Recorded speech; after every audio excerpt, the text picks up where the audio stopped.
اللہ تعالیٰ نے جو انسان پیدا کیے ہیں ان کے مزاج مختلف ہیں. ان میں کچھ لوگ ہوتے ہیں جو قوی ہوتے ہیں ارادے کے، جو فیصلہ کر لیا ڈٹ گئے. کچھ لوگوں میں وہ قوت ارادی اتنی مضبوط نہیں ہوتی، وہ ادھر ادھر سوچتے رہتے ہیں. کچھ لوگ جسمانی طور پر بہت توانا ہوتے ہیں، کچھ لوگ جسمانی طور پر پیدائشی طور پر کمزور ہوتے ہیں. تو اگر کوئی قوت ارادی کمزور رکھنے والا شخص ہے، وہ بھی تو اللہ کی تخلیق ہے، اللہ کا بندہ ہے، خطاؤں کا ظہور ہو جاتا ہے، توبہ کرتا ہے، پھر کچھ عرصے کے بعد پھر خطا کا ظہور ہو جاتا ہے، پھر توبہ کرتا ہے. تو ہم تو یہ سمجھیں گے کہ ایک حد کے بعد پھر اس کی توبہ قبول نہیں ہونی چاہیے. لیکن حدیث سنیے. وعن ابی ہریرہ رضی اللہ تعالی عنہ قال قال رسول اللہ صلی اللہ علیہ وسلم ان عبدا اذنب ذنبا، یقیناً ایک بندہ جو ہے وہ ایک گناہ کرتا ہے. فقال، پھر وہ کہتا ہے رب، اے میرے پروردگار، اذنبت فاغفر لی، مجھ سے گناہ ہو گیا ہے، مجھے معاف فرما دے. فقال ربہ، تو پروردگار یہ کہتا ہے اعلم عبدی ان لہ ربا یغفر الذنب ویأخذ بہ، میرا یہ بندہ یہ جانتا ہے کہ اس کا ایک رب ہے جو گناہ معاف بھی کر سکتا ہے اور سزا دے بھی سکتا ہے. کیا مانی ہوئے؟ گناہ اس نے کیا ہے لیکن جانتا ہے اللہ کو کہ وہ معاف بھی فرما سکتا ہے، تبھی تو وہ اللہ سے معافی کی درخواست کر رہا ہے. اس کے اس جاننے کی بنیاد پر، اس کے اس علم کی بنیاد پر، اس کے اس ایمان کی بنیاد پر فرمایا غفرت لعبدی، میں نے اپنے بندے کو معاف کر دیا. ثم مکث ما شاء اللہ، پھر وقت گزرا جتنا کہ اللہ نے چاہا. ثم اذنب ذنبا، پھر اس سے گناہ ہو گیا. فقال رب اذنبت ذنبا فاغفر، پھر کہتا ہے پروردگار مجھ سے گناہ ہو گیا، پھر مجھے معاف فرما دے. فقال ربہ، اللہ فرماتا ہے عالم عبدی ان لہ ربا یغفر الذنب ویأخذ بہ، میرا بندہ ہے نا جو جانتا ہے کہ اس کا ایک رب ہے، ایمان باللہ اس کے اندر ہے، تبھی تو پکار رہا ہے. اور یہ بھی جانتا ہے کہ وہ گناہ معاف بھی کر سکتا ہے اور چاہے تو پکڑ بھی سکتا ہے، سزا بھی دے سکتا ہے. تو فرمایا، اللہ تعالیٰ فرماتے ہیں میں نے فرمایا کہ میں نے معاف کر دیا. ثم مکث ما شاء اللہ، پھر ایک عرصہ گزرا اس کے بعد. ثم اذنب ذنبا، پھر اس نے گناہ کیا. قال رب اذنبت ذنبا آخر، اس نے کہا پروردگار میں نے تو پھر ایک اور گناہ کر دیا، فاغفر لی، مجھے بخش دے. فقال اعلم عبدی ان لہ ربا یغفر الذنب ویأخذ بہ، میرا بندہ جانتا ہے نا کہ اس کا ایک رب ہے جسے وہ پکار رہا ہے، کہ وہ جانتا ہے کہ اسے اختیار حاصل ہے کہ چاہے تو بخش دے اور چاہے تو پکڑ لے. اس کے اس علم، اس ایمان کی بنیاد پر میں نے اسے معاف کر دیا. ایک اور حدیث، میں نے چونکہ اس گفتگو کے لیے ان احادیث کا تفحص کیا ہے، یہ تو بہت ہیں حدیثیں، میں نے ان میں سے کچھ چنی ہیں. ہمارے بعض واعظ ناصح وہ بھی کسی شخص کو روکتے رہے، برائیوں سے روکتے رہے، نہیں رکتا تو کہیں غصے میں آ کے اللہ تجھے کبھی معاف نہیں کرے گا. یہ کتنا بڑا جرم ہے، اس کا اندازہ کیجئے اس حدیث سے. تو میرے بندے کو میری رحمت سے مایوس کر رہے ہیں، کتنا بڑا جرم ہے، اس کا اندازہ کیجئے.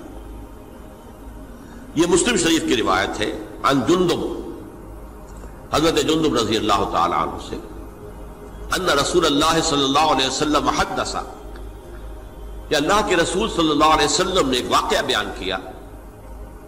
ان رجلا قال، کہ ایک شخص نے یہ کہا واللہ لا یغفر اللہ لفلان، کہ خدا کی قسم اللہ تعالیٰ فلاں شخص کو کبھی معاف نہیں کرے گا. وَأَنَّ اللَّهَ تَعَالَى قَالَ، اس پر اللہ تعالیٰ نے یہ فرمایا منزل الذی یتعلی علیہ، یہ کون ہے جو میرے اوپر حکومت کرنے والا آ گیا، جو میری طرف سے حکم لگا رہا کہ میں کبھی معاف نہیں کروں گا؟ منزل الذی، کون ہے وہ شخص، الذی یتعلی علیہ انی لا اغفر لفلان، کہ میں فلاں شخص کو کبھی معاف نہیں کروں گا، قد غفرت لفلان، اس کو تو میں نے معاف کر دیا، واحبطت عملہ، اس شخص کے تمام اعمال میں نے ضائع کر دیے کہ تم نے میرے بندے کو مایوس کیا۔ یہ ہے جرم کی انکار۔ تو توبہ کی دعوت دیتے رہو، توبہ کے لیے لوگوں کو آمادہ کرتے رہو، توبہ جو ہے اس کے لیے ترغیب دیتے رہو، اللہ تعالیٰ معاف فرمانے والا۔ اب آخری حدیث سنا رہا ہوں، یہ تو بہت ہی عجیب حدیث ہے اور متفق علیہ، یہ بخاری اور مسلم دونوں میں۔ حضرت ابو سعید الخدری رضی اللہ تعالی عنہ جو ہے وہ اس کے راوی ہیں۔ حضور نے فرمایا کانا فی من کانا قبلکم رجل قتل 99 نفسا، تم سے پہلے جو امت تھی بنی اسرائیل، گویا کہ ان کا ذکر ہے، اس میں ایک آدمی ایسا تھا جس نے 99 قتل کیے تھے۔ اب آپ اندازہ کیجئے کتنا بڑا گناہ کبیرہ ہے قتل۔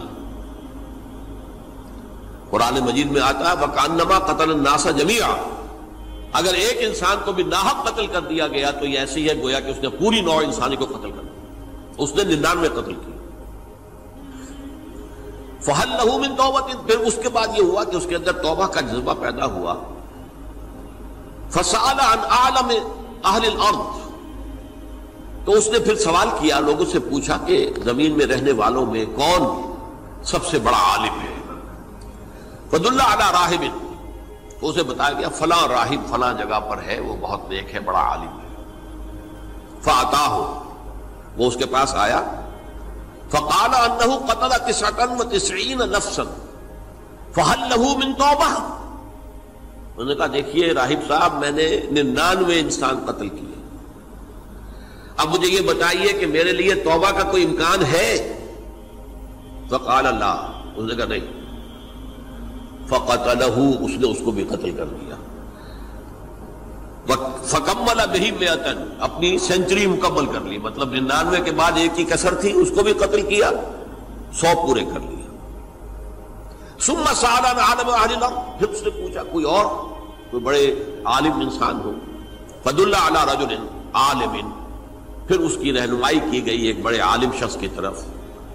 فَقَالَ إِنَّهُ قَتَلَ 100 نَفْسٍ، تو اس نے وہاں جا کر کہا کہ میں 100 انسان ہلاک کر چکا ہوں، قتل کر چکا ہوں۔ فَهَلْ لَهُ مِن تَوْبَةٍ، میرے لیے توبہ کا کوئی امکان ہے؟ فَقَالَ نَعَمْ، کہا کیوں نہیں، 100 قتل کیے تب بھی کیا ہے، توبہ کا راستہ دروازہ کھلا ہوا، مَا لَمْ يُغَرْغِرْ، جب تک کہ وہ گھنگرو نہیں بج رہا اس وقت تک تمہارے توبہ کا دروازہ کھلا ہوا ہے۔ فرمایا نعم، وَمَن يَحُولُ بَيْنَهُ وَبَيْنَ التَّوْبَةِ، تمہاری توبہ کے درمیان اور تمہارے درمیان کون حائل ہو سکتا ہے؟ توبہ کا دروازہ کھلا ہے۔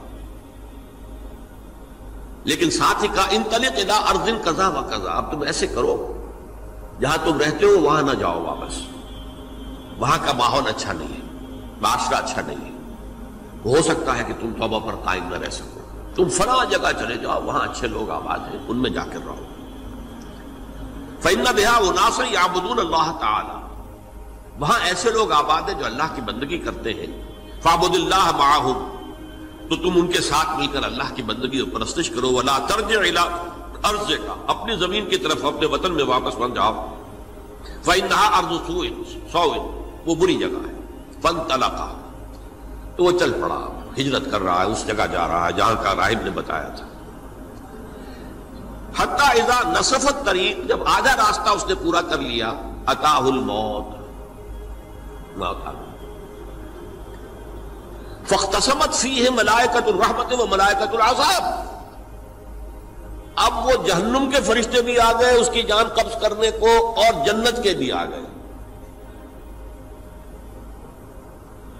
فقالت ملائکۃ الرحمہ، رحمت والے جو فرشتے ہیں جنت والے، انہوں نے کہا جا تائبا مقبلا بقلبہ اللہ تعالی، یہ شخص توبہ کر کے اللہ تعالیٰ کی طرف ہجرت کر رہا تھا، اس لیے اس کی نیت کی بنیاد پر اب یہ جنتی ہے، لہذا اس کی روح ہم قبض کریں۔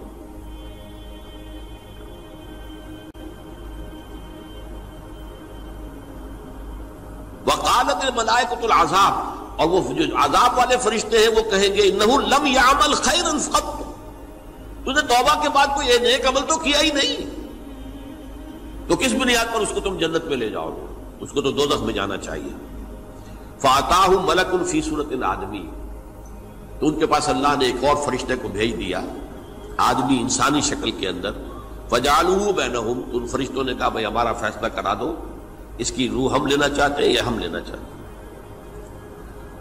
انہیں حکم بنا دیا۔ فَقَالَ قِيسُوا مَا بَيْنَ الْأَرْضَيْنِ فَإِلَىٰ أَيَّتِهِمَا كَانَ أَقْرَبَ، کہ تم فاصلہ ناپ لو جہاں سے وہ چلا ہے اور جہاں جا رہا تھا اور یہاں اس کی موت ہو رہی ہے، تو کون سا فاصلہ زیادہ ہے؟ جب ناپا گیا، بلکہ ایک حدیث میں آتا ہے کہ اس پر اللہ نے زمین کو جو ہے حکم دے دیا، ایک طرف والی زمین تو سکڑ جا، دوسری والی جو ہے تو پھیل جا، تاکہ وہ جدھر جو وہ جا رہا تھا وہ زیادہ قریب ہو جائے بنسبت اس کے کہ جہاں سے وہ چلا تھا۔ تو اس فیصلے پر پھر جو فرشتے تھے جو کہ رحمت کے فرشتے تھے وہ اس بندے کو لے گئے جنت کے اندر۔ یہ ہے توبہ کی عظمت اور اس کی تاثیر۔